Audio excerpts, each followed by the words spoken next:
Welcome to the FTN Fantasy Football Podcast.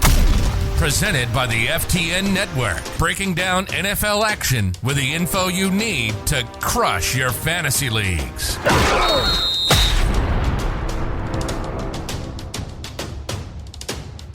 All right, everybody, welcome back to the FTN Fantasy Football Podcast. Y'all know who it is. It's your boy Ray G, joined, as always, by my co-host, the wizard himself, Josh Larky. This is episode 5. 5 episodes in. Josh, how you doing this evening? How you feeling about episode 5? We're starting to get a little comfortable, getting in our stride, getting into our groove. I think we're excited for this episode. How are you this evening, man? I'm doing well. Yeah, it's gonna be a good episode. We're 5 episodes in. We're about a month into this thing. I feel like each episode gets smoother. The chemistry's building. We could probably do this 2-3 times a week if we had to, and it would go pretty well. So once a week, this is one of the highlights of my week in terms of what I like. It's hard to believe that we're getting paid for this type of thing right here, where we just talk, trade opinions, trade research, trade ideas. And yeah, we have a very fun show lined up for the people today. Well, you said it's a smooth show, but what people don't know, this was the third intro. I had to do this thing 3 times to get it right, Larky. So they don't always get to see how the sausage is made, but we made it. I think this is going to be a real actionable episode. You know, we talked about different ideas and different things that we wanted to touch on right now, and I think this is going to blend the best of sort of redraft, dynasty, rookie talk, expectations, all of that in this show, supported by data. You know, if Larky's on the mic, he's going to bring the numbers to the table. So this is an awesome episode. I think this is going to be an awesome episode. People are going to love it. But I know you got some things we are contractually obligated to get to before we start. So go ahead and do your thing, Larky. Yeah. So also for everyone out there that's like, oh, what were those first 2 takes like? Audience, don't worry. You'll have the privilege of hearing the first 2 takes. We can put those in the outtakes. So if you want to hear it, you know what? A little cringeworthy, but we all have those moments. So definitely cringy, definitely slight cringe, but we got it. And yes, go ahead and put me on blast. I don't give a damn. So the producer's in my ear as usual. Everyone, just so you know, if you want to sign up for FTN Fantasy, if you want to support this enterprise, support what we're doing, because as you know, it's a free podcast, use promo code LARKY, LARKY. It's going to get you 20% off any FTN subscription. If you're on FTNFantasy.com, FTNBets.com, FTNDaily.com, we have you covered across the board, all sports, but as you know, this is a football podcast, so especially football, we're almost done with rookie draft season for the most part, and we're starting to get a little taste of redraft best ball. And speaking of best ball, just going to tease it a little bit, but I will have a pretty comprehensive best ball guide coming out at the start of next month. So if you want not just my rankings, but a write-up on every single player, if you want full projections for all the players that are included in the guide, if you want my stacking report, the players that I'm targeting, my favorite stacks, if you want my research on roster construction, on optimal stacking, you want my research on rookies, which we're going to talk about a lot today, is what should we expect from a rookie in year 1? Because I know a lot of people are wondering that. They're like, all right, my rookie draft is done, or I'm about to have my rookie draft, but what about this year? Like if I'm rebuilding, who's someone that can add value to my rebuild? Or maybe you're like, hey, I want the player that I think is really good, who's kind of a slow play. If you're contending, you don't really want the slow play wide receiver. So we're going to get to play a good old-fashioned game of over-under, where we talk about what the averages are for different players at each position based on draft capital, and see, like, do we want that receiving yards or rushing yards or total yards over or under for these players? Because I think that's really important. Is what I like to do, and I know what Ray likes to do, is that it's all about a mix of kind of all the research, all the tools we have out there, and that I'm bringing some data. Ray brings his film knowledge, his intuition. He's been doing this longer than I have, and that together, hopefully, we're going to crack the code, and maybe we'll revisit this after the season, see how many we got right. So I'm pretty hyped for this. Yeah, I'm listening to that, and once you said that, and you're like Ray brings his intuition, all I could think is, please don't follow that advice. Please use use something other than Ray's intuition, for these players. But nah, man, it's gonna. I'm excited to dive into this as we were, putting the show sheet together and doing some research. I've got some interesting burning questions that I have to ask you because I'm titling you, Larky. You are on a mission to single-handedly drive down the price of one Kenneth Walker, and a lot of people thank you for your quest. But based on some of this data, I'm going to ask you, should we be doing that? So I'm excited to dive into it, man, because I got some questions that the people want answered, and we're gonna fucking get to the bottom of it tonight. We are indeed. So I'm pretty excited for this. What we're going to do, let's start off with running backs. So we're going to look at 2011 onward, and I'm just going to present some research to you. And wow, as I am looking, it looks like my round 2 running back research is a little skewed. If we look, we have too many players in the query. We're going to do some live coding because I think you probably see it too as you're looking at it. Something is up. So let me set the stage as Larky fixes this. So we're going to talk about where these rookie running backs, wide receivers, tight ends. We're not going to talk about the quarterbacks tonight. How these players score and what we should expect from players drafted in said rounds. Now, I'm watching these rookie drafts take place. Watching them take place, and I'm seeing players like a Damian Pierce sneak into the first round of rookie drafts. I'm seeing these fourth round running backs. I'm seeing Justin Ross, an undrafted free agent wide receiver. As much as we like that freshman production, we're seeing Justin Ross slide into the back of the second, third round of rookie drafts. And it's time to just put some hard concrete data on where we should expect these players to sort of produce in year one. And we're going to look at a subset of 2011 onward, and then the last 5 years from 2017 to the current date. So again, Larky, you're going to have to answer some things once we get to these running backs. So I think you got it together now. Go ahead and let us know what you've kind of uncovered over here. Sounds good. Yeah, all of a sudden I looked and I was like, damn, I do not believe we've had 153 running backs taken in round 2 since 2011. So you know what? We fixed the little code. So it's all back. So I'm just going to run through some numbers pretty quickly, just a couple high level ones. So I just looked at 2011 onward. So for running backs drafted in round 1, what are the averages? So on average, these guys play about 14 games. They're giving you 1,173 total yards, 200 PPR points. That's 14.5 a game. If you want the rush attempts, it's 205 on average. And let's see, targets, 48 targets on average, 36 catches. So, I mean, those sound like pretty good numbers. Round 2 running backs on average, since this is now where we're actually getting to some players that were drafted. We didn't have any round 1 running backs drafted, but we do have some round 2 running backs drafted. So these guys on average, they're playing about 11 games as a rookie. They're giving you 713 total yards. So that's a pretty big drop in terms of round 2 rookie production. They're giving you about 10 PPR points a game, just under, about 9.9. So we'll call it 10. So that basically, if you have a round 2 running back from 2011 onward, you should expect 10 fantasy points a game without asking any more questions. But I think the important question to ask is, what about the guys that are playing more games? So if we only look at guys playing 12 or more games, just to take out the absolutely terrible players. So this would remove someone like a Trey Sermon, who I don't even think he played how many games did he play? 5? Yeah, counted? Not many. I don't know. Not many. So if we just look at 12 or more games to get rid of the catastrophic busts and the injuries, and it's like based on guys playing, then the average round 2 running back gives you 750 total yards and still about 9.5 PPR points a game. So the yardage goes up, games played goes up, but the actual fantasy points don't do a whole lot.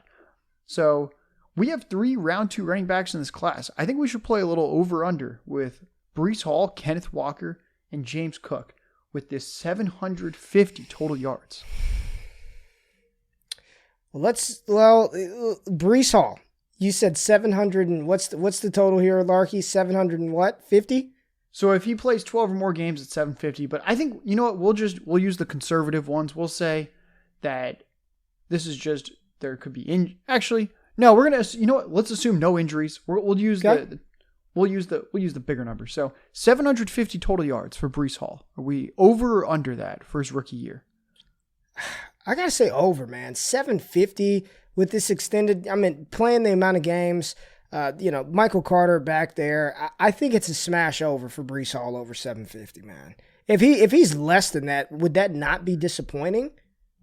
Yeah, I'd be highly disappointed. I think he's a kind of a lock, assuming that he's healthy enough to go over that number. So yes, I'm with you there. All right, Kenneth Walker, the guy, as you said, that I absolutely just despise in fantasy football. Yeah. We're going over 750 or under 750? Larky, I think 750 is a good number for him. But for this, I think I'm going to say under 750 for Kenneth Walker in year one. And just to throw this out there, I'm looking at the futures that Prize Picks has up right now, and they've got Breece Hall and Kenneth Walker on the board. They've got Kenneth Walker's rushing yards at 550.5. Yeah, so this is probably going to surprise some people. I think I'm taking the over on 750. I actually, speaking of Prize Picks, promo code FTN can get you a nice little 100% deposit match up to $100 if you're a new user. I actually took the Breece Hall and Kenneth Walker overs on Prize Picks futures. So, yeah, I thought they were pretty low, pretty conservative. They're quite low. 550, I'm going over that. 750 with not knowing, I don't think Rashad Penny's just going to be relegated to dust. I don't believe that's going to happen. It seems like a backfield destined for, last year we saw the Broncos running backfield both have 900 yards apiece. Do I think Penny and Walker can do that? I don't. Not this year. And it's not so much of, for me, it's not so much of an indictment against Kenneth Walker. I'm just not believing in Seattle's offense at all. And I think it's going to be hard for either of those running backs to find lanes. So if you're asking me today, I'd probably take the under 750 on Kenneth Walker. But if you're giving me 200 points worth of value and the number set at 550, I'll take the over on that. Yeah, I think that's a pretty smart hedge. So one thing I just posted, just coded it up. So if we look at 2017 onward to the last 5 years for running backs, the numbers do go up a little bit for round two running backs to 788. And I think that's actually kind of like my pressure point, because 750, I was pretty much like, yeah, I think Kenneth Walker can go over 750. For some reason, I saw 788 and I was like, So you know what? I think I'm sticking with the 750 over, but I think it's close. So I think you could potentially talk me into taking that under as well. So yeah, I think he's probably a borderline one. So yeah, I think Breece Hall definitely going to buck that trend, be over the average. I think Kenneth Walker, that's actually, I think you said it perfectly. That is a good number, around 750 for him. And then James Cook. What are we doing with a guy that neither of us thought was should have gone round two? Maybe probably should have gone on day 3, honestly, in round 4. No. There's no way he's getting 750 yards. Absolutely not. Did you hear what the GM or whomever the hell he was from Buffalo said about Kenneth Walker?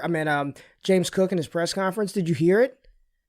I remember the quote. It was something about how he's going to be. He's a receiving back, splits out wide. He said, well, first he starts off by saying we view him as a good sub back.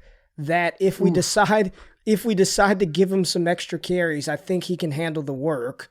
But we're going to use him in the receiving game. He literally called him a sub. We think he's a good sub back who, if we decide to give him a couple of carries, we think he can, handle the work with a couple of carries as the sub back to Devin Singletary. Hell no, he's not getting 750 rushing yards. No. Yeah, I'm going to take the under. So I just quickly pulled up a couple guys because I was like, how about James White, J.D. McKissick? So James White only has 2 seasons above 750 total yards. James White, just 2. J.D. McKissick just has 1. There's just not a lot of precedent for these, satellite. I don't even know if I want to call him a satellite plus back, just a satellite back. Kenny Gainwell had a pretty damn good rookie year. Only 544. It is tough for these satellite backs. And also, I think Gainwell was getting more carries than James in a few games than James Cook might get. So, yeah, I think, all right, so far we're pretty much in agreement. We actually flip-flopped kind of backwards on Walker, since I'm not a big fan of Walker in Dynasty, but I'll give Yeah, I'm back and one. back. I think 750. I mean, thinking about shit, Gainwell had 5 something. Yeah, Walker go over 750. I changed my answer. It's what happens when you're one of the co-hosts. You can change your answer. I change it over Kenneth Walker 750. All right, folks, if you're playing at home, we have overs on Hall and Walker for 750 and the under for James Cook at 750. Let's move on to round 3. So round 3 running backs. Let's just look. We'll look the last 5 years. So these running backs, round 3, they average 600 yards as a rookie and just over 8 fantasy points a game. So that's not bad. You're going to have a couple hits like Gibson. I think he was a borderline top 12, top 15 running back as a rookie, but we also get some of the Keyshawn Vaughns thrown in there. It's kind of a mixed bag here. So if I'm looking, the non-injured round 3 running backs from the last 5 years actually get you just over 1,000 yards as a rookie, but that's pretty optimistic. We're not going to assume that these guys are just constantly seeing the field for 12 more games once we hit round 3. So we're going to stick with 598 total yards, 8 PPR points a game. This isn't sexy. And there's 3 names here. So first we got Rachaad White. He's on the Buccaneers behind Leonard Fournette. What are you thinking with Rachaad White? What's the number? 598. 598 total yards. I'll take the over, Rachaad White. 598 total yards. I'll take the over. I think I will take the over as well. Ooh, there we go. All right. My thought process is that Fournette hasn't really ever had a fully healthy rookie year, so White's probably going to start a couple games, and I think he's a good enough pass catcher. He had almost 500 receiving yards this past year. I think he's actually, so I've been targeting him like in best ball. I'm sure in redraft I'm going to want him as kind of a nice handcuff to Fournette in terms of what I expect for his fantasy value. It's basically if Fournette goes down, I think Rachaad White is a top 5 running back, and that he's going to be like the hottest waiver wire out of the week if Fournette ever goes down. So I think he's going to be, I think he probably has the Kenny Gainwell rookie year, honestly, except he doesn't have the risk that Gainwell did towards the end of the year where he was just getting phased out for Boston Scott and Jordan Howard. Like the first half of Kenny Gainwell's rookie year, I think Rachaad White has that for the entire rookie season. So yeah, I like the over there. Do you have anything to add for why you like that Rachaad White over? Yeah, I think he is going to play, right? I think there's no doubt Leonard Fournette's going to be the guy, and as long as he's healthy and he's on the field, I think he's going to be the guy. But there were times where I believed, you watch Tampa Bay and you could see that they would have loved to have a back spell Leonard Fournette at times, and they just had no confidence in Ronald Jones, and up until Leonard Fournette was injured and Keyshawn Vaughn was thrust into that game versus the Jets, there was no need to really play him. So, every team needs 2 running backs now. They drafted Rachaad White in round 3. I think he's going to have some opportunity. I think people need to temper expectations. I meant 550 all-purpose yards, total yards isn't good for fantasy, right? You're not excited about that, but I think he's going to get an opportunity to get on the field and play. Yeah, I think so. So have you come around a little bit to him? Because I feel like last time we talked, your fear was just, when we talked pre-draft, was that he was going to go round 5, which was kind of my fear as well. I was probably a little overconfident that he could sneak into round 3 based on, compared to what the mocks were saying. He did sneak into round 3. So I guess good for White. He got that he good enough draft capital. Yep, he got in there. So you got to roll with it, man. I'm happy. And it's a decent spot, right? Yeah, at least for this year. I know people are a little worried about what happens with Brady, but I mean, are we really trying to play years out in the future with a round 3 running back in Dynasty? No. I think you just say, hey, let's look at this season. And I mean, it's not even like Brady's guaranteed to retire after this year. He could play 2 years for all we know. So yeah, I think White's in a good spot. Yep, so 100%. Next, the San Francisco running back. They took a mulligan on Trey Sermon. They drafted another round three running back. We got Tyrion Davis-Price, TDP, over under 598. Oh, man. They rotate backs. I mean, that's what San Francisco does. Elijah Mitchell banged up quite early in his career. They drafted TDP in the third. I like the skill set. He's a banger. He's a grinder. He's not going to be used in third down situations, but I think he's going to play, and I think he's going to play a lot more than people are anticipating, so I like the over on TDP. He's going to play, man. I mean, all he's got to do is beat out Jeff Wilson, and he's getting on the field. So one thing I like about TDP, his rookie draft ADP has been pretty low. So I have him as kind of like towards the end of the second round, I think you should be taking him. And I thought I might be low on him. I have him, so I'm in 5 FFPC Dynasty leagues, and he's at like player 80 in the queue for their default presets. I don't know why he's at like player 80. I have him in all 5 of those leagues after the rookie drafts because I'm just scooping him in round 3 and round 4. And I'm like, I think this is a Trey Sermon overcorrection. Maybe it's because for some reason they gave him like player 80 in the default queue by accident. Whatever it is, I am now a TDP truther where I'm like, oh, give me the guy that's basically just like Trey. You loved Trey Sermon last year. Everyone wanted Trey Sermon at the end of the first round. TDP, no love. With that being said, I will take the under though on 598. My concern is that San Francisco does rotate backs, so we don't know how much he's going to play in year one. I think he's probably got a couple good games in him. Maybe he does more, but I think there's the injury likelihood as well, where I know I said earlier I'm trying to try not to assume injury, but I mean the Niners running back, the history of this guy is just they are constantly getting injured. I think a lot of that's the scheme where it's like, hey, sprint and make one cut, and you're going to have pretty violent collisions when you run. So I think he was a pretty bad prospect. I'm basically just humping the landing spot at this point and the draft capital. I'm gonna take the under on him. All right. You look at what they did last year running the ball. I mean, it was 207 from Mitchell, and then Jeff Wilson had his 79 carries in 9 games for almost 300 yards. And then it was Deebo Samuel with 59 for 365.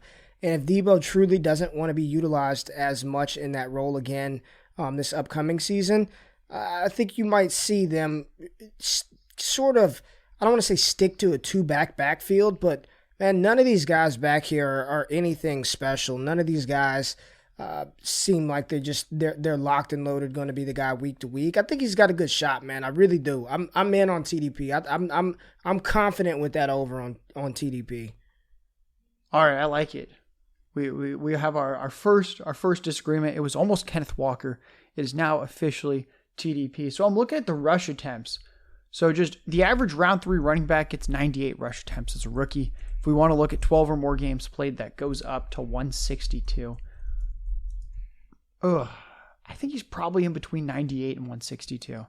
Like I was thinking like 120 rush. So if he has like 120, I'm trying to do the math in my head. I might talk myself into the 598, so I'm going to stop doing the math. I'm sticking with the under, but I think it's close. Yeah, I'm under. I'm under on this one. I'm trying to think of what would need to happen for him to hit the over, Larky. Clearly an injury, right? Yeah, I think for TDP to hit the over, we need Mitchell to get injured for 4 or more games, probably. And wait, hold on. I said the over, right? I'm on the under on this one, man. Don't try to fucking mind twist me with these numbers. I'm looking at these numbers. I'm in on the. I don't think it. Here's the thing, Josh. I don't like dynastying with injuries like in my process, right? Like you could say that about any player, anytime. Everyone could get injured. The great tank of Derrick Henry. Like a pinky toe is what took him out, right? I don't know if it was his pinky toe, but we know it was a toe. So there was a toe. There was a toe a pinky toe makes the story just sound better, right? A pinky toe takes down the tank. I don't like the dynasty thinking like injury. I guess what I'm looking at is if they are going to roll out a young quarterback like Trey Lance, whose skill, like his most comfortable skill set right now is using his legs, We could see this look a lot like the Baltimore Ravens offense looked a couple of years ago, where Gus Edwards is effective, another running back, and you've got Lamar Jackson, aka the Trey Lance here. I think they're going to have to use multiple backs. I'm not at the point now where I think Kyle Shanahan wants to drop Trey Lance back 35, 40 times a game and say go win it with your arm. That's why they did spend a third round pick on a running back. So I closed the show sheet. I'm sticking with the over for TDP. You go ahead and tell us why it's the under. I'm sticking with the damn over. All right, well, we'll move on. I feel like my entire TDP take is just 49ers running back base. So this is not very good analysis. We're just going to move on to the next guy. But TDP, I'll take the under. Ray's got the over, but I think it's close. So the next one is Brian Robinson. He is on the Washington Commanders. Where are you at with Brian Robinson? He was Alabama's 2021 bell cow as a fifth-year super senior. I mean, let Twitter tell you he should be in for 1,000 yards. Antonio Gibson is useless now that Brian Robinson is in town. This is one where they have J.D. McKissick, so he's not going to be the guy that's on the field just in 2-minute situations. He may get some receptions. He's going to get some work. He's going to spell Antonio Gibson, but I don't think there's a pathway to massive opportunity if all three of those running backs walk into the season healthy, right? Of course, if Gibson goes down or J.D. McKissick gets hurt, that's increased opportunity for everyone there. But I think as we stand today, with them bringing back J.D. McKissick, with Antonio Gibson being there, I don't envision Brian Robinson going over that total. No. Yeah, I think he's under as well. So where are you at with Gibson for redraft? Because this is technically a redraft show. I've been very hard on Gibson since the Brian Robinson pick.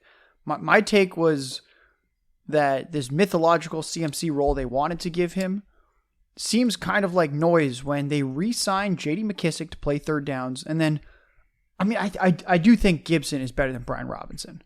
Gibson has been a good NFL running back, but it's really hard for me to see a fantasy ceiling for Gibson when Brian Robinson's going to do something on first or second downs occasionally. He's a big back. Maybe he gets some goal line work. And suddenly I look at Gibson and I'm like, to me at least, it feels like he's almost 2 injuries away from being a league winner. And I don't like when I need not 1 but 2 injuries, where we need both McKissick and Robinson to go down for Gibson to get the receiving usage that he was getting and just the overall carries usage that he got at the end of last year. So I'm kind of out on Gibson because I feel like he's still going, from what I've seen, like round 3, round 4. That's just too early for me with the Brian Robinson signing. Yeah, a lot of people echo your sentiments, man. There's a lot of panic and fear out there right now surrounding Antonio Gibson and what his upside can be. I'll tell you right now, bringing back J.D. McKissick was not good for Antonio Gibson. I don't care how you slice it. And let's not forget, he had a chance to leave. He was, technically the reports where he was signing with Buffalo. And then Washington's like, no, come back. We need you. Get back here. Or something to that nature. Brian Robinson being there, I don't think he just usurps Antonio Gibson, but I do think I think he's going to be that annoying fantasy player this year where every time you look up, Gibson rips off a long run or something and gets it close, and you're like, why the hell is Brian Robinson in? And they just have him in. And you're just like, B-Rob steals another touchdown. Who was it a couple of years ago that just kept vulturing touchdowns? Like Jamal Williams. They bring him in at the worst time. You're like, why the hell is Jamal Williams on the field? I feel like he's going to be like the new Jamal Williams. Just every time you look up at the most inopportune moments, here's Brian Robinson. And he's just taking all the valuable work, and it's just going to piss off Gibson owners. So to answer your question, I'm a little skeptical and hesitant on AG, especially given his price tag right now in redraft. Yeah, I feel like Robinson's going to give you like 400, 450 yards as a rookie. And that might not sound like much, but if you're just kind of subtracting that from Gibson and you're just losing 20, 30, 40 yards each game, those are valuable fantasy points. There's going to be some red zone work there. And right when you were like that annoying player, you know who I thought of? Do you remember 2 years ago when there was like a 3-game stretch where Benny Snell was getting goal line work over James Conner? Yeah. That was the first name I thought of when you were like, what's the most annoying one? That one to me, I was just like, are you kidding me? Fucking Benny Snell is getting these goal line carries. And then like just as soon as I noticed it, it was poof, James Conner goal line back again. Yeah. Then he was back. Here's the better line. Brian Robinson over under 5.5 touchdowns this year. Oh, that is a good one. I'll just go under because I don't trust Carson Wentz, but Okay. how about you? That is a good line because I wasn't. Let's just say this: if he goes over, even if he just barely crests the over and takes 6 away from Gibson, that's not good. It's just again not good. That annoying player that you look up and he's got 5 or 6 rushing touchdowns and 1 receiving touchdown at the end of the season with 452 yards. Ugh. Yeah, I could see. I mean, he's 230 pounds. Yeah, the guy's big. I think he had like 20 touchdowns or something like that at Alabama this past year. So yeah, he's exactly the skill set of like there's like Mr. Steal Yo Girl, and then there's Mr. Steal Yo Touchdown. I think that could very well be Brian Robinson. Yeah, Mr. Steal Your Touchdown. I love it. All right, let's move through these a little faster because they're round 4 running backs, but I thought there were a few interesting ones. So we got Damian Pierce with the Texans. So round 4 running backs, we'll just stick with the last 5 years. So these round 4 running backs, just looking at healthy, not healthy, 435 total yards. If you only want the healthy ones or the guys that are playing 12 or more games, it goes up from 435 to 559. So about 560 total yards. And we're looking at, for the healthy ones, we're looking at 99 rush attempts. So it'd be like 99 rush attempts and 24 receptions, 560 yards, 7 PPR points a game. Where are we at with Damian Pierce? We got 559 total yards. 559 total. Mack, Burkhead, Pierce. So already you not having a definitive answer. This is gonna I've seen him go round 1 rookie drafts. There's people trembling right now, hearing that you're not immediately answering smash the over. Yeah, I don't think he walks into like the starter role. Like I don't think that's gonna happen. I think that's gonna be Marlon Mack. And Rex Burkhead, like it or not, he's another one of those annoying ass fantasy players. It's just always on the field. If I had to pick one, Larky, I would say over, but I don't feel good about it, man. Yeah, I think I'm gonna go over to. Not that I love. I mean, you know that I'm not a big Damian Pierce guy, but I think that I would say compared to the average round 4 running back, there's probably more opportunity immediately. I think Marlon Mack, Rex Burkhead, that is as we know, that's a well below average running back room. So even though I don't think Pierce was the best prospect, I think compared to the average round 4 running back, he's in a good situation for year 1. So I'm with you, but I don't think he gets much over this 560. Yeah. Zamir White on the Raiders. I'm going under. Josh Jacobs is still there. I'm going under. Yeah, I think he's a year 2 and onward play. I think he's just a straight up handcuff, and I don't think he's going to see the field much at all unless Jacobs gets hurt. Isaiah Spiller, he's probably more interesting. So Isaiah Spiller's on the Chargers. Where are you at with him? 559.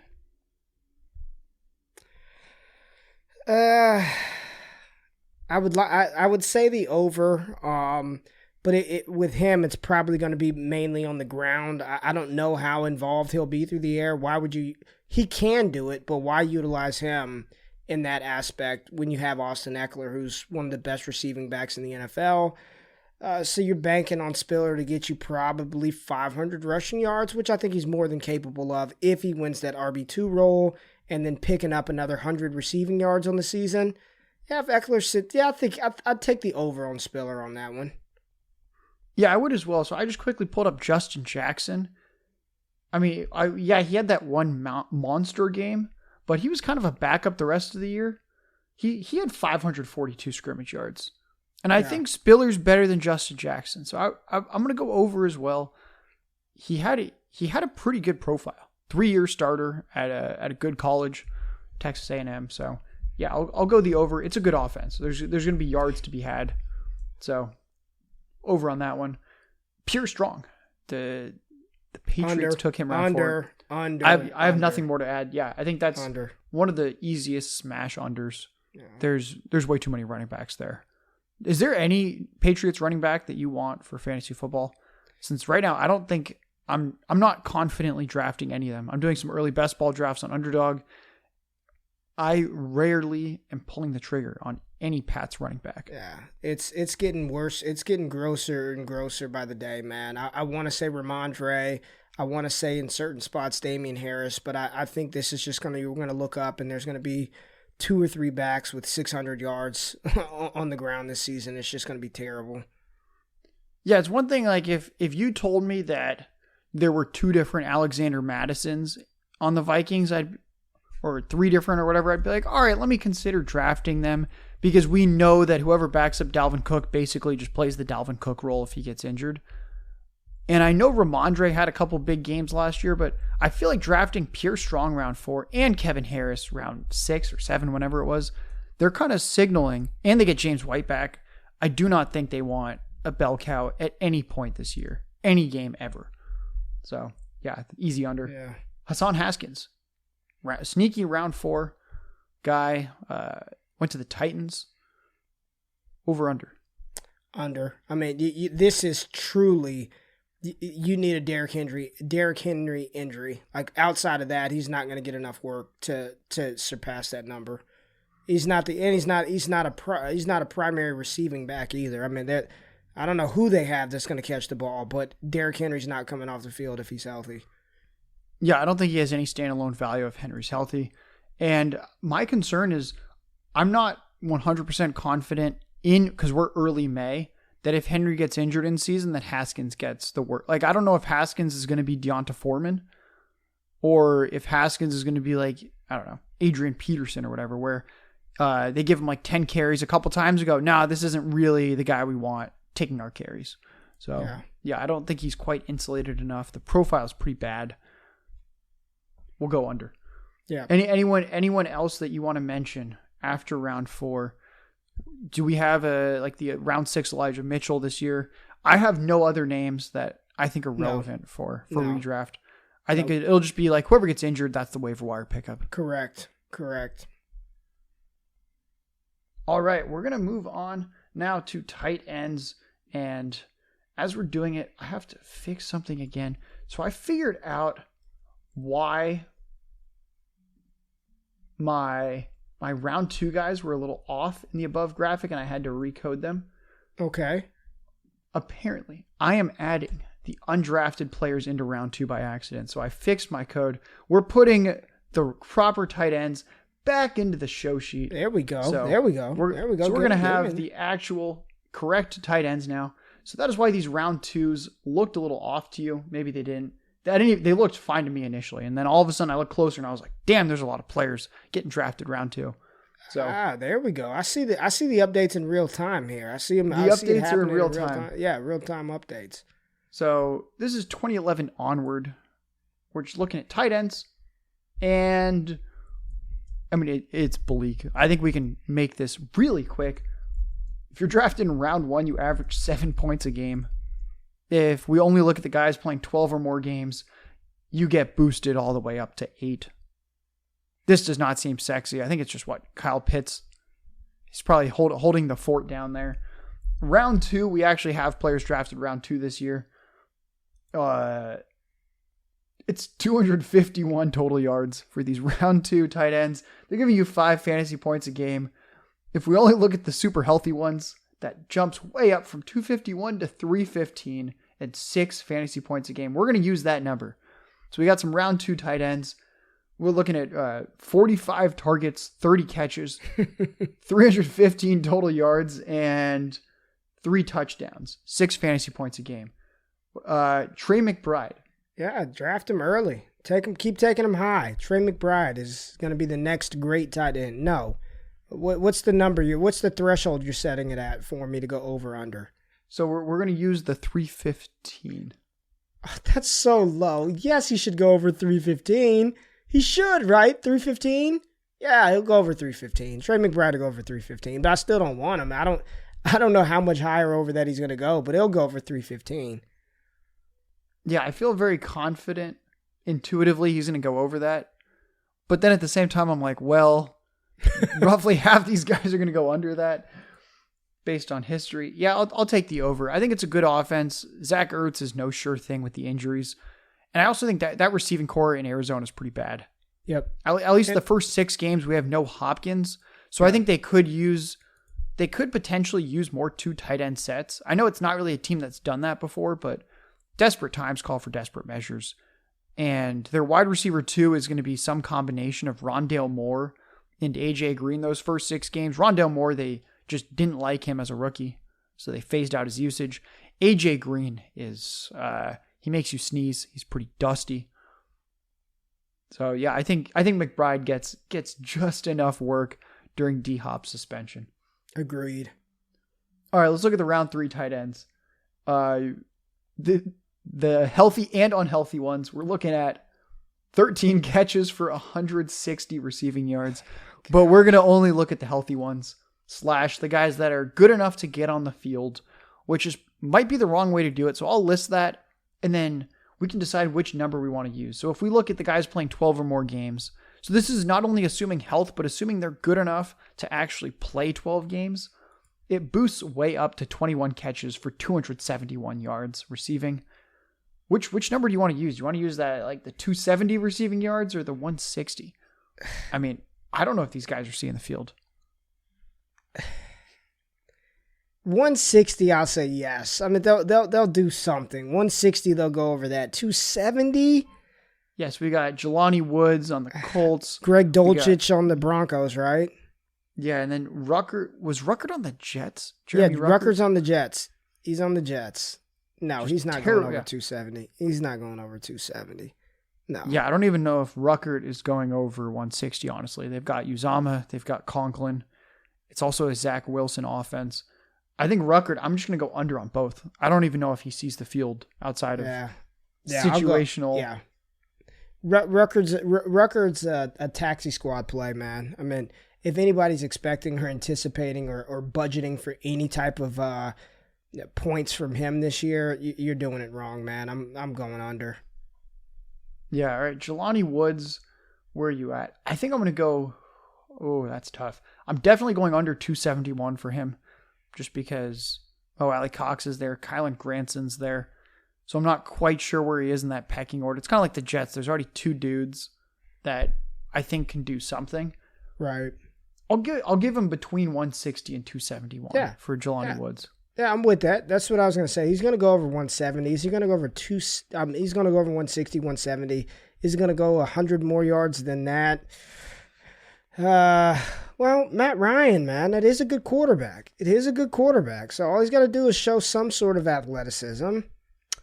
I'm going to go outlier here, and I'm not even the biggest Jelani Woods fan. I think he goes over that 270 mark. I think I'm going to take the over on him. I'm not saying he's going 500-600 yards, but I think he goes over 270.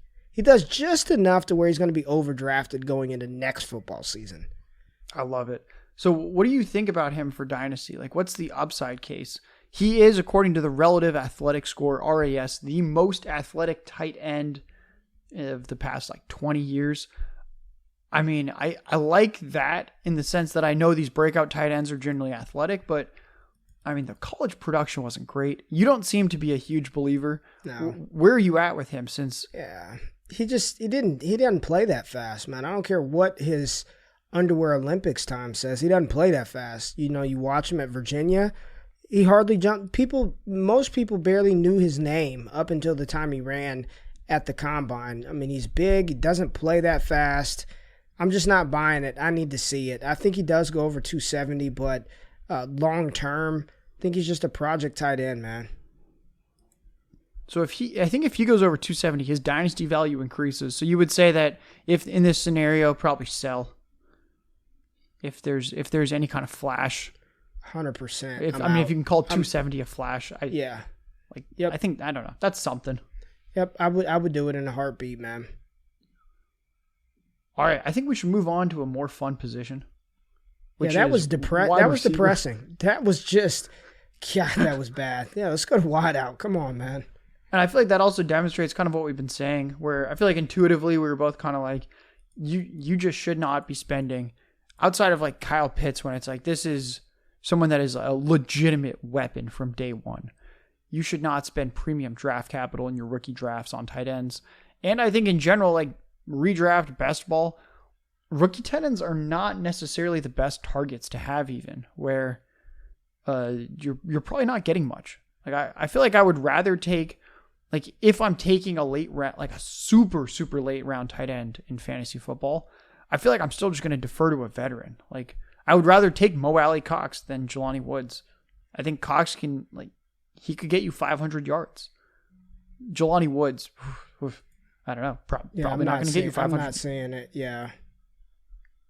All right, so receivers, I'll mention 2011 onward, and then I think we should just stick with the trend of the last 5 years because I think offenses have changed a decent amount the last 5 years. Receivers are acclimating a little bit better to the NFL. So, you know what? We're just going to skip right to the last 5 years for receiver. I don't want to hit people with too many numbers. So round one receivers, there were 6 of them in this draft. If we look at the healthy ones, the not healthy ones, just anyone drafted in round one, doesn't matter how many games they played. What we're looking at is 74 targets. It's not bad. 47 catches. 624 receiving yards. Just under 4 touchdowns. And if you factor in that some of them rush a little bit, that's 652 total yards. We're looking at about 650 yards for a round one receiver and 10 fantasy points a game. I don't know. That's not that exciting, actually. You kind of think it would be a little more. This is only the last 5 years. We've got Chase and Jefferson in the sample. It's not great. This is scary. This is for all these top 5 wide receivers that we're drafting. If we're walking away with that amount of points per game, this is not. This doesn't excite me, Larky. This doesn't excite me at all. Yeah, I think there might be this misconception that the rookie, it's like, oh, I need the rookie this year, and I think like, yeah, you can get that nice range of outcomes, and I think more like best ball redraft. The rookies can be interesting in year one if you want to just, like if you're in a tournament, if you're in one of these best ball tournaments on Underdog, or if you're in some redraft tournament, like if you're on like, I don't know, like you do the FFPC football guys tournament or like one of these kind of tournaments out there, then yeah, like the rookie wide receivers, maybe you strike gold with a Jefferson or a Chase. But I think in Dynasty, if you're a contender, I don't think you should expect to start these guys. Yeah. And then if we look at the healthy ones, I mean, it goes up quite a bit. So I think it's probably a combination of there's some injuries, but also I think some guys just straight up don't see the field. I mean, we see a lot of guys with draft capital. They barely play as a rookie. So if we look at the guys that entered 12 or more games, that number does shoot up to 95 targets, 61 catches, 854 receiving yards, almost 6 touchdowns, and about 13 fantasy points a game. That sounds a lot better to me. That if you get a healthy receiver, that gets me out of bed in the morning, the 13 fantasy points a game. So which one do you want to use? Should we use 650 total yards or 890 for the over? Man, nobody wants to hear 650, man. Go 890, baby. Let's go. 890. All right, we're going bold. 890. Let's start off. We'll just go in the order they were drafted. Drake London. He's on the Falcons. 890. Over. Wow, that's bold. That's a lot of yards for a rookie. Oh. Do you want me to respond? I was going to say, give me his prize picks future. I want to hear, I need another source of info. Okay, all right. The prize picks future for Drake London. I'm stuck on this one. My mouth was just hanging open. That's a good number. It's 775. 7. Oh man, that doesn't give me a lot of confidence now to take the over. But he's in a very good spot.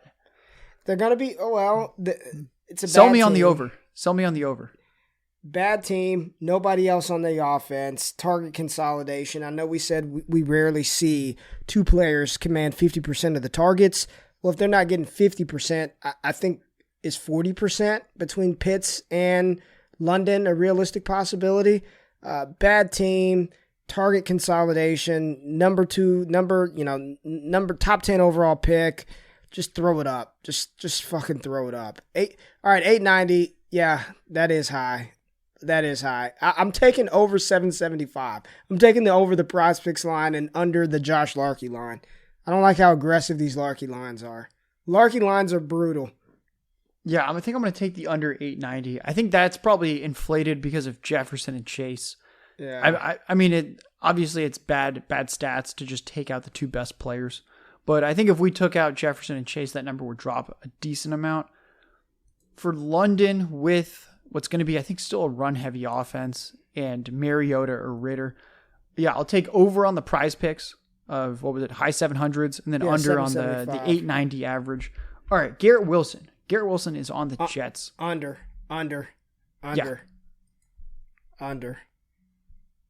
Yeah, I don't know where he is in the pecking order. I think he'd be lucky to have the Elijah Moore rookie season in terms of what Moore's usage was at certain points. Yeah, I think Wilson's a good underplay. What's his prize picks? I might like the under on that one too, since I really do not like this year one spot with an unproven quarterback. He's tied for fourth highest rookie receiving yards at 725. 725 and a half for Garrett Wilson. Oh, I thought it would be a little higher. Now I don't know. The prize picks lines are generally a little low, I've noticed, for these rookies, but they are 725 and a half. What are you doing? I will take the under. I'll take the under because there's still Elijah Moore there. There's still Corey Davis. I'm not sure if he does better than either as a rookie. And I think they're going to run the ball with Breece Hall. I'll go under still on Garrett Wilson. Okay. I think he is a long-term play in Dynasty. I don't think you should expect much from him year one. This is coming from someone who liked him. He was my pre-draft wide receiver one. I thought he was the safest pick based on draft capital and profile in many ways. I don't like the spot. Yeah, I'm with you. Long-term play, I like it. Chris Olave, he's on the Saints. They traded up for him. We're going over under 890. Under. Prize picks 725 and a half. I'll take over on that. Okay. I saw that Michael Thomas, I don't know if it was a setback, but he apparently is still not fully healthy. I saw something going around Twitter. I heard that too. I don't even know what it is, but he's terrifying in Dynasty. Yeah, I saw that too. Saw that as well. All right, yeah, definitely the under on 890 though. I don't love Olave. Yep. And I think this kind of underscores so far, like, we're not just pounding these overs. This was a bad rookie class. Yeah. So, Jameson Williams, I think he's probably an easy one to take the under on. Yeah, he's under. Going to be not healthy to start the season. Cool. Correct. Next is Jahan Dotson. He's on Washington. Under 890? Yeah, I can't go over Jahan Dotson. I mean, he's wide. I don't know what he is on that team, but I'm not taking the damn over on him. Year one, 890. No, thank you. Yeah, I don't trust Carson Wentz. I don't trust Washington. Jahan Dotson, he was a fine prospect, but he was still a non-early declare small school wide receiver. He's also just small on top of the small school. I'll take the under. The last one, your guy, Treylon Burks. He's on the Titans. Yeah, I'm going to take the under on Treylon. Shit, we're taking the under all of them. I don't think any of them hit 890. Now, he does have the most aggressive rookie receiving line on Prize Picks at 850 and a half. The highest total for any of the rookie wide receivers is Treylon Burks. That is high. 850 on Prize Picks. 890 based on averages of the last 5 years. I'll give him the over. Really? Maybe that's silly over to give 890. To give a project wide receiver like that the over. He has, so I think he does have by a decent amount the best quarterback out of this group. I think Tannehill is a good quarterback.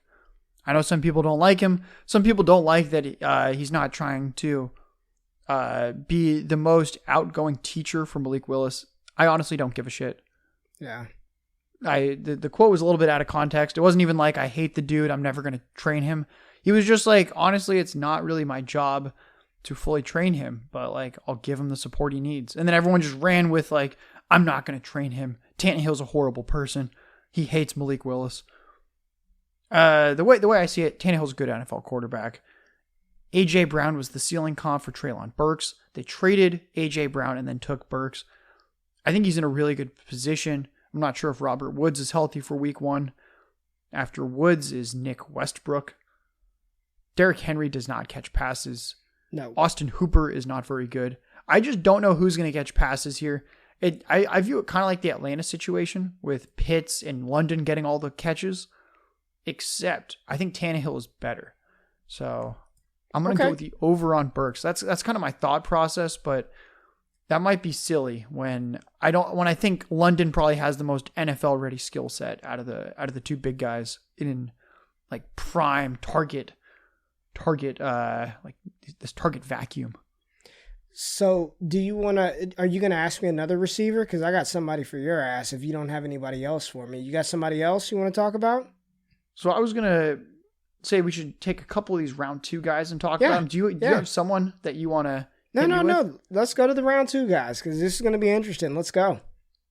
I have no idea what's up your sleeve. Christian Watson, he is on the Packers. And if we're looking at round 2 receivers the past 5 years, the healthy and the unhealthy ones, just the straight up average, it's bad. It is 450 yards. And if we look only at the healthy ones, 12 or more games played, it's actually still bad. Even if we only look at healthy receivers, they're still only getting you in round 2, 65 targets, 40 catches, 554 yards, and 4 touchdowns receiving.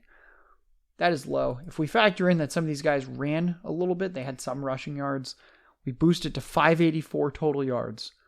So 584 total yards if Watson's fully healthy, 450 if he's not. Those are pretty low numbers. Christian Watson. Should go over that. That should be an over for Christian Watson. In Green Bay, Alan Lazard, Sammy Watkins, Amari Rodgers, as much as I think he's a project, as much as, I don't think he is a 1-for-1 Devontae Adams replacement, that number is quite low. He should go over that total. Yeah, I think so too. It's kind of like the Treylon Burks one where it's like, maybe this is not the most polished NFL-ready receiver, but it's a very, very good situation with a competent quarterback. I don't think I think with where Rodgers is at in his career, with where the Packers are at with contention, I think Watson's a decent pick in redraft. And that I feel like a lot of his dynasty value is purely because I think he might do something in year 1. And that can either inflate his value or just help you win in year 1. But like he's someone that I actually really like in best ball. I don't know if I'm going to take a ton of him, I guess, in managed redraft leagues, just because I'm not sure when you're going to start him. But I think that for spike weeks, I think there's a good chance you get 3 or 4 20-point weeks out of Christian Watson this year. I agree, and that's what he is. He's a big play threat, down the field, pushing the ball. I think you're 100% right. I think we get 3 or 4 games where he catches a long pass, he turns up a screenplay, takes it to the house. I believe that wholeheartedly, man. I'm with you. Yeah, I'll take the over on this 584 total yards. Yeah. Wandel Robinson, he's on the Giants. He's my size. I'm not very big, but he was productive in college. Yes, he took a lot of carries. He got a lot of receptions. Dare I say it, he played the Deebo Samuel role in college. He did do it. He played the Deebo role, baby. Where are you going with Wandale? Man, I'm slightly in on Wandale. I would probably take the over on him, man. I don't believe in Kenny Golladay. They're probably going to get rid of Darius Slayton. Kadarius Toney, who knows what's going to happen with him.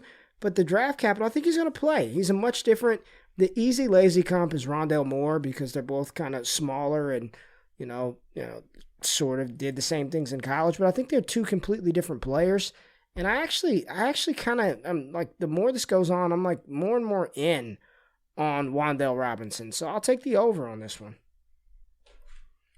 He's an interesting one. I think if Kadarius Toney is on this team week 1, I would take the under. But I do think they trade Kadarius Toney. Generally, you don't get these trade rumors with such a young receiver. I don't think it's just total smoke. I think they do want to trade him. I think it was a bad fit. It was a pretty bad round 1 pick by them to begin with. So I think assuming they trade Toney, yeah, I'll give Wandel the overs. I think I think he can be a better, more versatile Toney, where he can give you what Toney was giving you out of the slot, and he's probably going to take some carries out of the backfield. I mean, their second running back on the roster right now is Matt Breida. I think Breida has more carries than Wandale, but if they get rid of Toney, it wouldn't shock me if Wandale and Breida both hover at 50 to 60 carries for the season. So I'm going to pull up Wandale's stats quickly. I want to say he flirted with 100 carries at one point. Let me see. He had 88 carries as a freshman at Nebraska. Yep. I think that's impressive. Yeah, I agree. That's Debo. Yeah. I like it. I like him. I'm taking the over, and I'm doing this prefacing it not with injury, but I don't think Toney's going to be there. So that's sort of where I'm at with it. Mm-hmm. Yeah, I think he's one of my favorite late round picks on Underdog. You can get him in round 17. There's only 18 rounds. Second to last round, I think you just throw a dart at Wandale, because if Toney is traded, Wandale's shooting up 5, 6, 7, 8 rounds in ADP. I think you have to get him. Yeah. John Mechie. Under. Yeah. It's not even healthy I don't right now. Yeah. Nope, not healthy. Yeah. Under. 584, that's pretty high. Under. He has the ACL injury. Taekwon Thornton. He is on the Patriots. Under. Yeah. Under. I like Thornton. I think he's, much like you talked about Christian Watson having a couple of boom weeks, I think Thornton is in line for one of those or two as well this year, but not consistent enough to hit that total. So I know nothing about Thornton. He wasn't even on my radar. I didn't realize he was going to get day 2 draft capital. Is he going to be like a pure deep threat? Is he more of like a gadget guy? I truly know nothing about Thornton. No, he's 6'3", 190-something pounds. Looks like DJ Chark, from just a body perspective, not a gadget guy. And he's the first Baylor wide receiver to come from this Baylor offense that wasn't this Art Briles air raid spread and shred that gave us so many Baylor busts. I think he's all right, man, but not this year. He's a project down the line. I think maybe not this season, but maybe he does a couple of things this year to get us excited for 2023, but not much in 2022. All right, I'm going to roll with the under. My new rule is if they weren't on my radar pre-draft, I'm going to take the under on them post-draft. So I think that'll be a good rule to live by. We'll go the under on Thornton. George Pickens. He goes to the Steelers. Pretty good prospect profile. Pretty crowded room with a rookie quarterback. Where are you at on Pickens? 584. Probably not this year, but if he gets close to that, I'd be real excited going into next football season.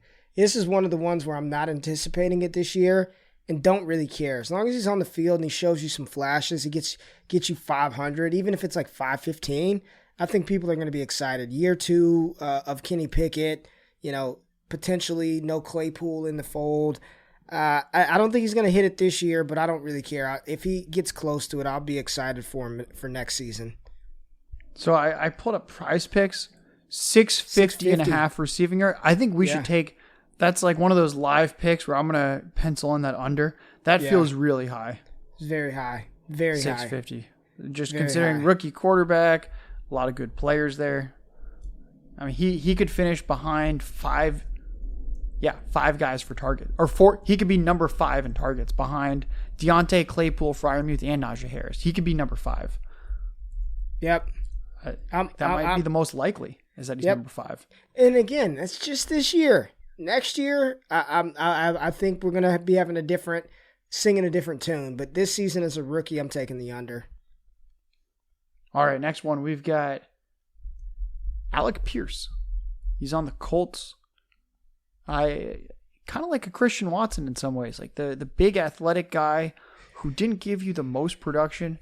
Is he similar to Christian Watson on the field? Is he more of just a deep threat, or is he more refined? No, he's more refined. He's a little more refined. In this one, surprisingly, I think I like the over on Pierce in Indianapolis with Matt Ryan. I don't think he's as good of a prospect as some of the other guys, but I think with these lines, the Larky lines, the Larky Sports Book, I think I'm going to take the over on Alec Pierce, man. All right, so I'm looking at Pittman. I don't know why I'm looking at Pittman because he didn't even play with Matt Ryan as a rookie, but he is a teammate, so maybe we'll look at Pittman. Pittman only had 529 total yards as a rookie, but he had the compartment syndrome. He missed 3 games. So 529, this is another second-round receiver with a better quarterback. Quarterback. And who's the third wide receiver in Indy right now? Who else do they have there? Paris Campbell and Ashton Doolin. It's kind of a bag of bones. I'll go over with you on Alec Pierce. I think he's a really good late round pick for both redraft and best ball, honestly. Just because of that opportunity where I don't even think he has to be that good to be second on the team in targets. Yes. It's not even like they don't even have a target hog tight end. Well, that's what I mean. It's a bunch of Jonathan Taylor and Naheem Hines, and like I think just as long as he's on the field, I think he'll 40 receiving yards per game his way, 30 receiving yards per game his way to that total. You know what I mean? Don't quote the math there, but you get what I'm saying. He'll just inch his 40 way would get him there. Yeah. There you go. 40 would get him there. Shit, I could do this in my head, baby. Yeah, so Pierce for me, I think he's more of a redraft play than a dynasty play. I don't love the profile. And I think if he went to the Steelers instead of Pickens, I would be smashing the under hard. Yeah. So I think for me, wasn't a player that I loved as a prospect, but I think this is a great year one situation. Like it wouldn't surprise me if, not that he would be doing Amon-Ra things because that was pretty historic, but if he's like an Amon-Ra, where in terms of the final 6 games that every week you want to start Alec Pierce, I could see that happening. Yeah. Last one. I'm excited about this guy, Skye Moore. Yeah. Sky's the limit for Skye Moore. He's on the Chiefs. What are you thinking of this 584 if he stays healthy? Well, no, this is all you. I thought I loved Skye Moore. You, my friend, because on the last episode you said he's a sneaky dark horse candidate for 1,000 yards this year. So not only should you, yes, you did. Go check the damn tape. Oh, a sneaky candidate for 1,000-yard season for Skye Moore. So you should be smashing this times 2. And the prize pick line is the second highest receiving yard total for a rookie wide receiver, right behind Treylon Burks. It's not Drake London. It's not Garrett Wilson. It's not J-Mo. It's Skye Moore at 800.5 yards for Skye Moore. So Josh, linesmaker Larky, you tell us why you prefer the over or under on Skye Moore. And damn it better be the over. It's the over. And it's pretty quick. My argument is half that I think Skye Moore is a good prospect because he was an early declare from a small school. He barely played as a sophomore because of COVID. Western Michigan, their games were shut down. So to play 2.5 seasons at a small school and then be an early declare, that's very impressive that he went second round. It's because he's a good prospect. And the Chiefs, I mean, I think there's a strong path to him being the number 2 in this offense pretty quickly. And I don't even think, I think Kelsey for sure out targets him, but I don't think we could see the decline start with Kelsey this year. He turns 33 in October. His target share was the lowest it had been in 6.5 or 7 years this past season when it was 20%. He was usually like a 24, 25% target share guy, drops to around 20. That's concerning. Kelsey getting up there in age. Juju Smith-Schuster was number 4 on the team in targets through 4 healthy weeks before he got injured in week 5. He was out targeted by Deontay, Claypool, and Najee Harris up to that point last year. Mecole Hardman is a gadget player. He stinks. And then we have Marquez Valdes-Scantling, who is a situational deep threat. Career high target share is 14% for MVS. He should best be deployed as a wide receiver 3 in an offense.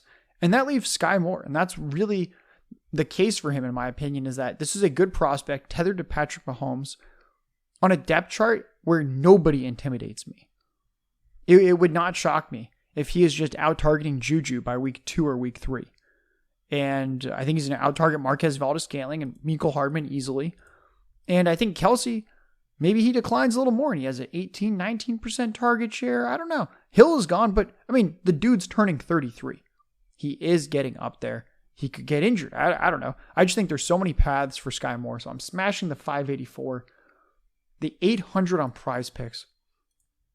I can't in good conscience recommend that you smash the over when it's the second highest line and he's a rookie receiver, but I would probably still take the over on that line. I just think there's a lot of paths to him getting to 800 because of the offense that's pass heavy, because I just do not trust anyone after Travis Kelce in that offense for receivers. And it's not even like I think Clyde Edwards-Helaire, Ronald Jones is going to catch a lot of passes. There's going to be a lot of targets to go around, and I think he's good enough. So yeah, Skye Moore, still my dark horse candidate for 1,000 receiving yards, still my dark horse candidate to lead all the rookies in receiving yards this year. So I've got one question for you, and this is going to be a great way to go out. We did this entire exercise, second round wide receivers, first round wide receivers, where they finish at, our over-under totals. Why on earth would we be drafting any of these wide receivers over a second round running back like Kenneth Walker, whom we both said 750 yards should be within the range of outcome for him, right? Why on earth would we draft any of these wide receivers that are going to give us 10, 11, 12 points per game? Why would we recommend those guys over one Kenneth Walker? So is this dynasty redraft, or you want me to go both?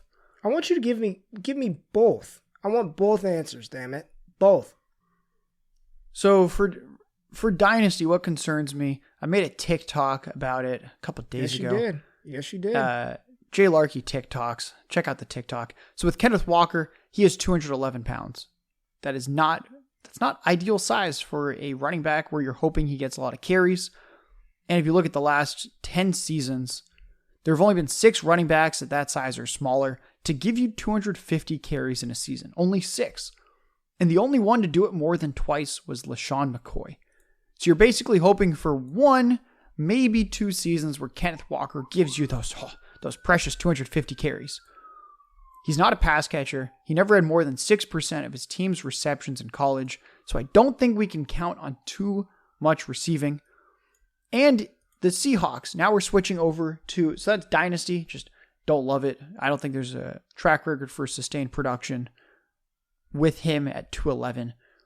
Then if we switch to redraft, I think the Seahawks are a pretty clear bottom 10 offense. I averaged the fantasy points for all the running backs in the bottom 10 scoring offenses last year. They averaged 0.56 fantasy points a carry. That is not sexy. 250 carries. If he hits that magical number, which he probably won't, 250 times 0.56 is 140.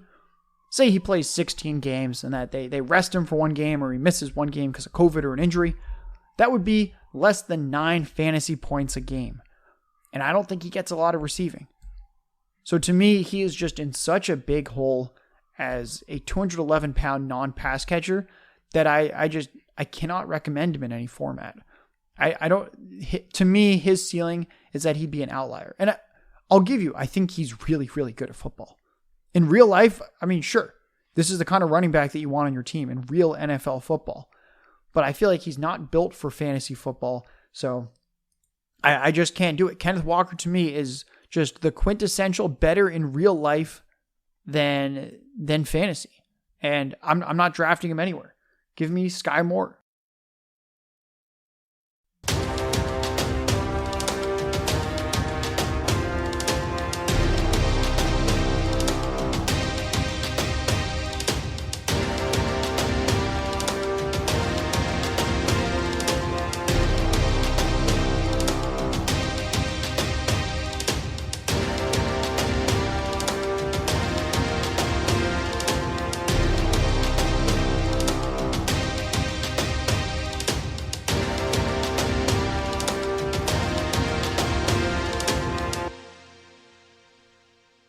There it is.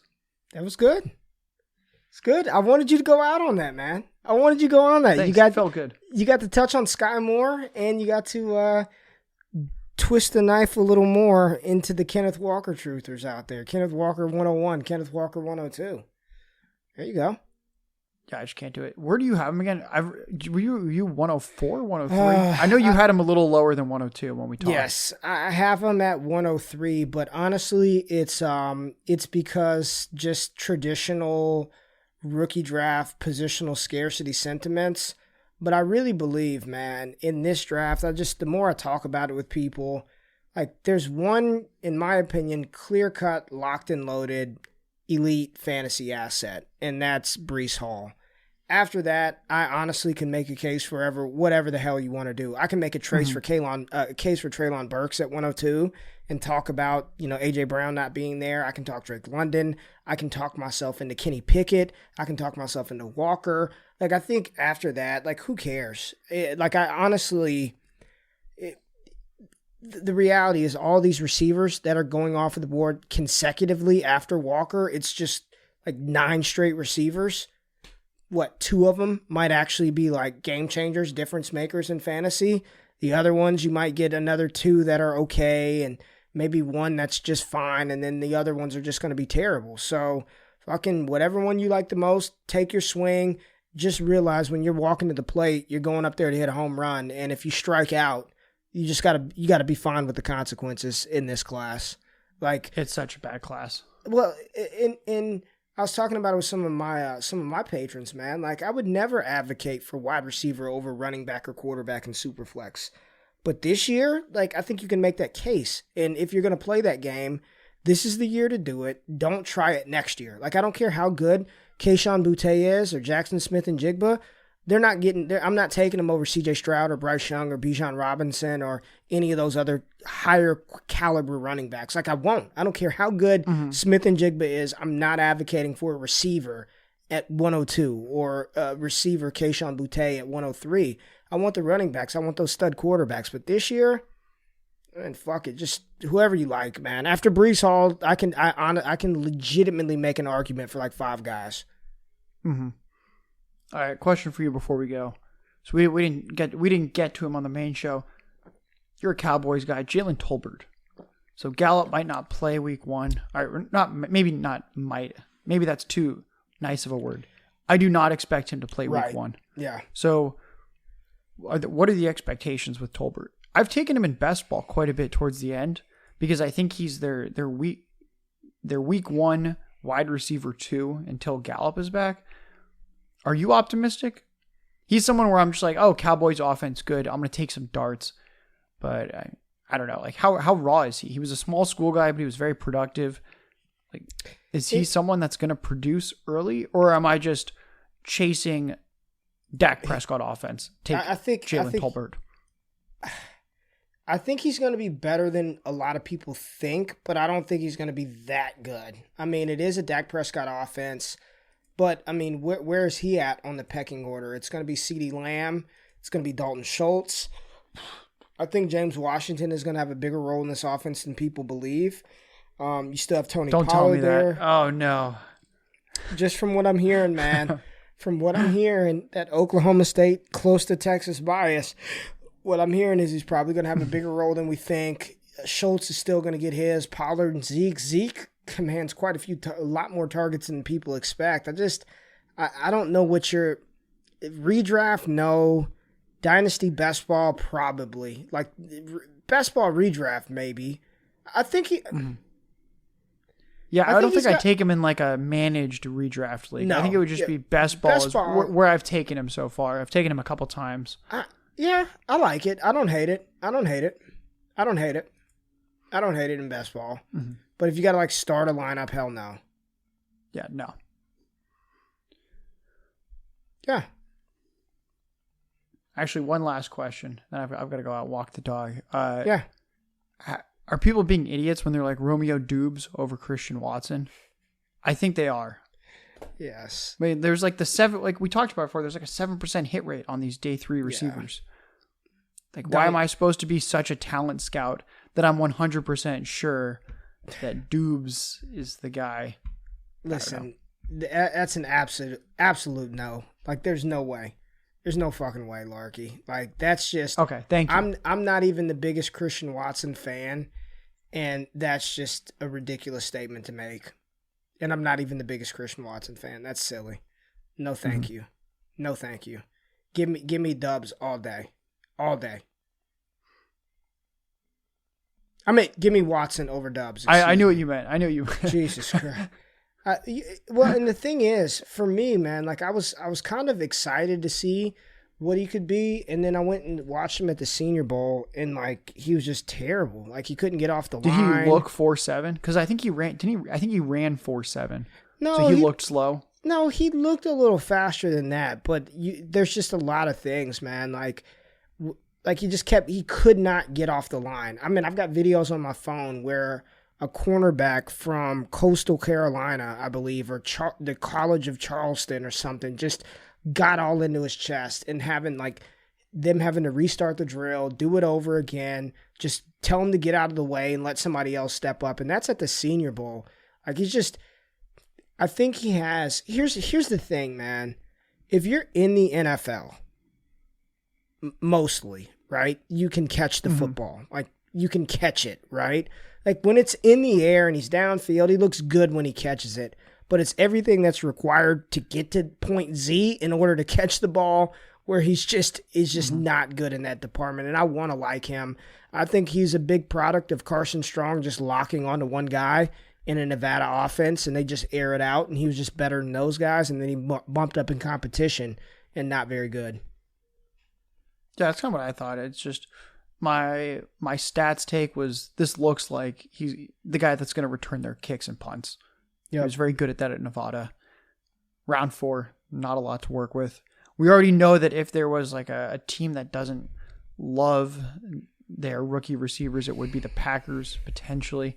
Just seems like he's probably going to get the Amari Rodgers treatment. And yes. That, like Watson's the one where it's like they just need a body. This is who they took in round 2. He's going to be out there. So, Yep. Cool. All right, man. We're on the same page there. All right, Larky. Appreciate it, brother. Recording the backup. All right. I'm pretty excited for this one.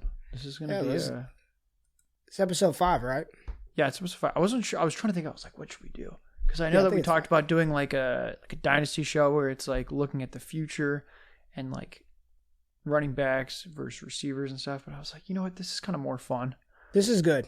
And I think it's more actionable because people are like starting to get excited about redraft. And this is good for both communities, the redraft, best ball, and dynasty. I think we'll both like this. Yeah. Yeah, this is good. This is good, man. You ready to roll? I'm ready. All right, let's get it. All right, everybody, welcome back. This is episode 5 of the FTN Fantasy Football Podcast. I thought I had a smooth intro, Josh. We're gonna redo that. We're gonna redo that right now. Redo it. All right, everybody, welcome back. This is the FTN Fantasy Football Podcast.